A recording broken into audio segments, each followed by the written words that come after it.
বাংলাদেশে এই মুহূর্তে মোট ১১টি জেলায় বন্যা কবলিত রয়েছে। জেলাগুলো হচ্ছে যে ফেনী, কুমিল্লা, চট্টগ্রাম, খাগড়াছড়ি, নোয়াখালী, মৌলভীবাজার, হবিগঞ্জ, ব্রাহ্মণবাড়িয়া, সিলেট, লক্ষ্মীপুর এবং কক্সবাজার।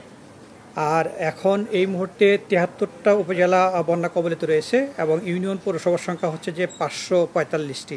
গতকাল ছিল ৭৭টি উপজেলা এবং ইউনিয়ন পৌরসভা ছিল ৫৮৭টি। বন্যা পরিস্থিতির উন্নতির কারণে এটি কমে গেছে। আর ১১টা উপজেলার মধ্যে মোট ১০,৪৭,০২৯টি পরিবার পানিবন্দী রয়েছে এই মুহূর্তে। আর ক্ষতিগ্রস্ত লোক সংখ্যা হচ্ছে যে ৫২,০৯,৭৯৮ জন। আর মৃত সংখ্যা গতকাল যা ছিল সেটি ১৮ জন। তবে মৌলভীবাজারে ২ জন নিখোঁজ রয়েছে, একজন সদর উপজেলাতে, একজন রাজনগর উপজেলাতে।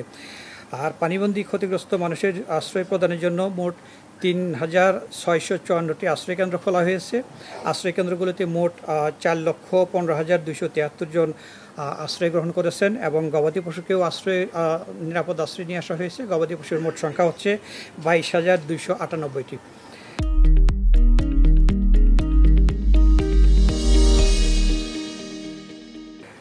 আর এই মুহূর্তে মেডিকেল টিম কার্যরত রয়েছে ওখানে। ৭৪৮টি মেডিকেল টিম ওখানে কার্যরত রয়েছে এই বন্যা কবলিত জেলাগুলোতে। আর বরাদ্দকৃত ত্রাণ সামগ্রী গতকাল যা ছিল সেটি রয়েছে। আমরা নতুন করে বরাদ্দ দেওয়া হয়নি। এর কারণ হচ্ছে যে বর্তমান সময়ে আপনারা দেখতে পাচ্ছেন যে বিভিন্ন স্বেচ্ছাসেবী প্রতিষ্ঠান, স্বেচ্ছাসেবকবৃন্দ, বৈষম্যবিরোধী ছাত্র আন্দোলন যারা রয়েছেন তারা সহ সবাই একসাথে এই ত্রাণ সহায়তা নিয়ে এগিয়ে এসেছেন, যে কারণে আমরা এখন আপাতত এটি স্থগিত রেখেছি। আমরা যেটি বরাদ্দ দিয়েছি সেগুলো দিয়ে তারা কাজ করছেন। তারপর বিভিন্ন স্বেচ্ছাসেবী প্রতিষ্ঠান, বৈষম্যবিরোধী ছাত্র আন্দোলন, অন্যান্য যারা রয়েছেন, এমনকি ব্যক্তিগত পর্যায় থেকে যারা রয়েছেন, সেই ত্রাণগুলো এখন আমাদের জেলা প্রশাসন থেকে এখানে সেনাবাহিনী রয়েছেন, তাদের মাধ্যমে এগুলো সমন্বয় করতে হচ্ছে।